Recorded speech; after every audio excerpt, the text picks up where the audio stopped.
सो hey guys, हमने किल blue का first episode देख लिया था एंड उसे एक्सप्लेन भी कर दिया था। आज बारी है एपिसोड 2 की। सो एपिसोड 2 को स्टार्ट करने से पहले मैं तुम्हें थोड़ा सा बता दूं कि एपिसोड 1 में क्या हुआ। तो हमारा मेन कैरेक्टर है इस सीरीज का ओगामी, जो कि 39 ईयर्स ओल्ड है एंड वो एक हिटमैन है। उसकी पर्सनैलिटी बिल्कुल जॉन विक जैसी दिखती है, लेकिन एक दिन सडनली उसकी आइडेंटिटी एक बच्चे में बदल जाती है। अब उसके पीछे का क्या रीजन है तुम उसे फर्स्ट एपिसोड के थ्रू देख लेना। वहीं हमें यह भी पता पड़ता है कि बच्चा होने के बाद भी उसके बॉस ने उसे एक टास्क दिया है कि वो उसकी बच्ची की स्कूल में जाए और वहां पर कुछ चीजें हैं जो रिसर्च करने लायक उसे करे। देखो, एपिसोड की स्टार्टिंग में हमें यह मालूम लगता है कि एक बात तो श्योर थी कि ओगामी को अब पढ़ाई से बहुत ज्यादा प्यार हो चुका था। वो बच्चा बनने के बाद ये फील कर रहा था कि पढ़ाई में कितना ज्यादा मजा आता है। यहाँ पर वो दोनों लड़कियां जो ओगामी को कल परेशान कर रही थी, वो यहाँ पर आकर उसे ग्रीट करती हैं और ओगा कहकर बुलाती हैं। वो काफी ज्यादा फ्रैंक हो चुकी थी। वो दोनों ये भी बात करती हैं कि ओगामी, तुम थोड़ा बहुत ग्रुप चैट में बात कर लिया करो, अगर तुम नहीं करोगे तो लोग तुम्हें भुला देंगे। एंड ओगामी भी लाइक, यार मेरा बच्चों के साथ वैसे भी नहीं बनता है और मेरा बात करना बड़ा मुश्किल है क्योंकि तुम इतना ज्यादा फास्ट टाइप करते हो, but surely I will learn it. यहाँ हम इधर एक लड़की को देखते हैं जिसका नाम होता है नोरेन। वो स्पोर्ट्स में काफी अच्छी थी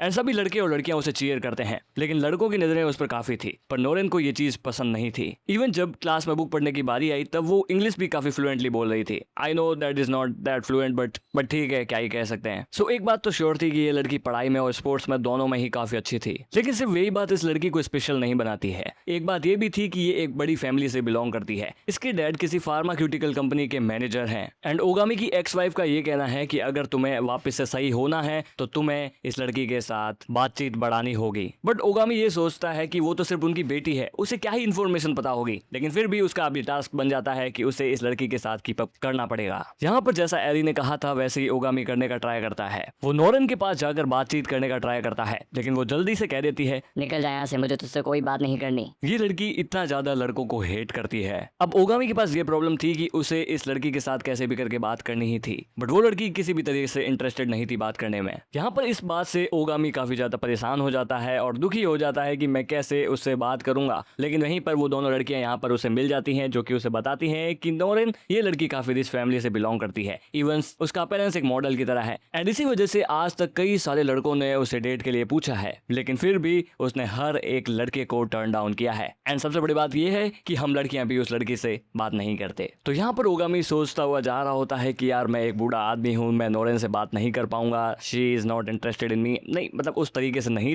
लेकिन फिर भी उसे थोड़ा तो इंटरेस्ट शो करवाना पड़ेगा, अदरवाइज उसके पास कोई ऑप्शन नहीं रह जाएगा। सो यहाँ पर वो शाम को एक रामेन शॉप पे चला जाता है कॉज उसे भूख लग रही होती है। लेकिन यहाँ पर उसे मालूम लगता है उस शॉप पर एक लड़की काम कर रही होती है, जो कि और कोई नहीं नोरेन ही होती है। And this is the worst situation for both of them. अभी ये फार्मास्यूटिकल कंपनी के मैनेजर की बेटी और एक मिडिल स्कूलर यहाँ पर क्या कर रही है? क्या है इसका यहाँ आने का रीजन? सही में ये यहाँ काम करती है? यहाँ ओगामी को कुछ ज्यादा समझ नहीं आता, लेकिन उसे यहाँ के रामेन काफी ज्यादा पसंद आते हैं। बट उसे खाते दौरान यहाँ पर नोरेन कहती है कि यहाँ से तब तक मत हिलना जब तक मैं ना कहूँ, और मेरे साथ ही यहाँ से बाहर निकलना। यहाँ पर नोरेन उसे कहती है कि मैं स्कूल से इतनी दूर यहाँ काम करती हूँ और फिर भी यहाँ पर आके ही तुम्हें खाना था, कोई तुम्हें दूसरी दुकान नहीं मिली। एंड अगर तुम्हें ये मालूम लग भी गया है कि मैं यहाँ पर काम करती हूँ तो प्लीज किसी और को ये बात मत बताना। यहाँ नोरेन और ओगामी के बीच में थोड़ी बातचीत होती है, जहाँ नोरेन ये बताती है कि वो शॉप उसके अंकल की है एंड यहाँ पर वो बिना पैसे के काम करती है, ना ही उसे इस काम के पैसे मिलते हैं, ना ही वो यहाँ पर पार्ट टाइम जॉब करती है, बस वो यहाँ पर उनकी हेल्प करने के लिए आती है। बट ओगामी भी लाइक, यार तुम एक अमीर फैमिली से बिलोंग करती हो तो तुम्हें यहाँ पर काम करने की क्या जरूरत है? हाँ, मैं जानती हूँ, मैं एक अमीर फैमिली से बिलोंग करती हूँ, मेरी माँ कनेडियन है, मेरा बाप तो लड़की ढूंढना भी स्टार्ट कर दिया है। अब मैं नहीं चाहती हूँ लड़कों से शादी करना, क्योंकि मैं एक मिडिल स्कूलर हूँ और वो कितने बड़े बड़े हैं। देखो, सबसे बड़ी क्रीपी बात यही थी कि एक छोटी बच्ची को काफी सारे बड़े बड़े लड़के पसंद कर रहे थे and that is why Noreen को लड़के बिल्कुल भी पसंद नहीं है। नोरेन ये मानती थी कि उसकी फैमिली काफी ओल्ड फैशन्ड है, उनकी मेंटेलिटी आज भी पुराने जमाने जैसे लोगों की है एंड वो नहीं चाहती कि वो अपनी फैमिली की तरह वर्क करे एंड दैट इज वाई वो अपनी फैमिली से दूर रहना पसंद करती है। नोरेन के अंकल को अमीरी बिल्कुल भी पसंद नहीं थी एंड दैट इज वाई उन्होंने एक रामेन शॉप खोल ली। अब नोरेन जब भी दुखी होती तब वो अपने अंकल के यहाँ रामेन खाने आ जाती एंड उसके अंकल बिना कुछ पूछे उसे रामेन सर्व भी कर देते थे and that is why she liked it. देखो, मेरा मानना तो ये है तुम्हें वही करना चाहिए जो तुम्हें पसंद है। अब क्या हुआ अगर तुम एक बच्ची हो तो तुम्हारे पापा तुम पर प्रेशर डालेंगे? नहीं, उन्हें ऐसा तो नहीं करना चाहिए। ये बात नोरेन को काफी ज्यादा पसंद आती है। अब फाइनली उन दोनों के डिपार्चर का टाइम आ चुका था, लेकिन यहाँ पर हम ये देखते हैं कि नोरेन चलने लगती है और उसी के पीछे एक गाड़ी धीरे धीरे उसकी तरफ बढ़ने लगती है। ये गाड़ी कुछ किडनैपर्स की थी जो उसे किडनैप कर ले जाते हैं। अब इस चीज को देखकर ओगामी कुछ रिएक्ट करता, उससे पहले ही वो वहां से निकल जाते हैं। अब देखो, वो एक बड़ी फैमिली से बिलोंग करती थी तो ये बात तो श्योर थी कि कभी भी उसके साथ कुछ कुछ भी हो सकता था। और एक तो वो रात को अकेली घर जाया करती थी, तो दैट इज श्योर कि वहां पर उसकी कोई ना कोई पीछा तो करता ही होगा। बट अब बात ये थी कि उसे बचाया कैसे जाए। यहाँ पर कोतासु उसे बताता है कि ये गाड़ी कहाँ कहाँ की है और कहाँ से है, उसकी नंबर प्लेट देख के,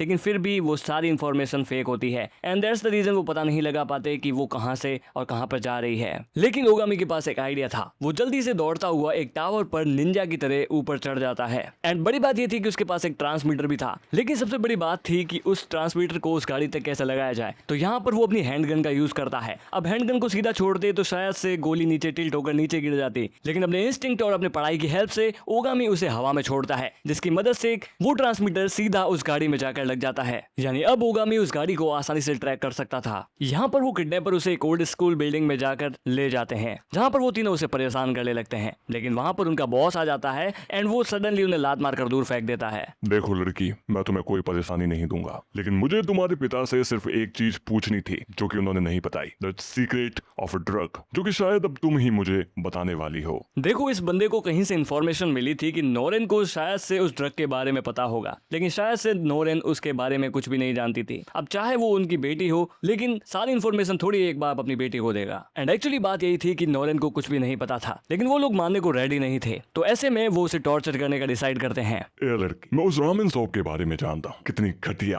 और बेकार जगह है वो। वहाँ का कोई खाना भी खाना है, उसके टुकड़े टुकड़े कर देने चाहिए। क्या बोलती हो? हाँ, यहाँ वो बंदा नोरेन को टोटली मेंटली टॉर्चर कर रहा था, बट ज्यादा कुछ होता उससे पहले ही यहाँ पर ओगामी आ जाता है और अपनी एयर गन से उन पर अटैक कर देता है। अब यहाँ पर नोरेन को कुछ भी मालूम लग उससे पहले ही ओगामी उसका मुंह अपने बैग से ढक देता है। और लड़के, तू यहाँ क्या कर रहा है? अबे सालों, मैं तुमसे भी बड़ा हूँ। एंड सबसे बड़ी बात, तुमने खाने को गंदा कैसे कहा? अबे चुप बे। जब तुमसे बड़ा कोई बात कर रहा होता है तो शांत रहा करो। तो यहाँ पर ओगामी अपनी एयर गन से उन तीन बंदों को तो आराम से उड़ा देता है। नोरेन को एक ट्रॉली पर बैठा कर वहां से भागने लगता है। अभी वहां पर थोड़े और भी बंदे थे जिन्हें निपटाना बाकी था। यहाँ एक एक करके ओगामी पूरी बिल्डिंग में जितने भी बंदे थे सबको निपटा डालता है। उन्हें निपटा कर वो बाहर की तरफ निकल पड़ता है, जहाँ पर उनका बॉस उस पर गाड़ी से हमला करने का ट्राई करता है। यहाँ पर ओगामी बिल्कुल भी पैनिक नहीं करता। वो यहाँ पर अपनी ट्रॉली से उसकी गाड़ी ही पलट डालता है एंड दैट इज हाउ वो सबको यहाँ पर एंड कर देता है। देखो, मरा तो कोई भी नहीं था क्योंकि यहाँ पर उसने एयर गन का यूज लिया था, लेकिन श्योरली वो यहाँ से बचकर अब भाग सकता था। एंड यहाँ पर वो नोरेन को स्लीपिंग गैस सुंघा कर सुला देता है ताकि उसे उसकी आइडेंटिटी मालूम ना चले। एंड दैट इज हाउ हमारा सेकंड एपिसोड भी एंड हो जाता है। सो गाइस, अगर वीडियो पसंद आई हो तो वीडियो को लाइक करना, चैनल को सब्सक्राइब करना। I see you guys in the next video. Till then, bye.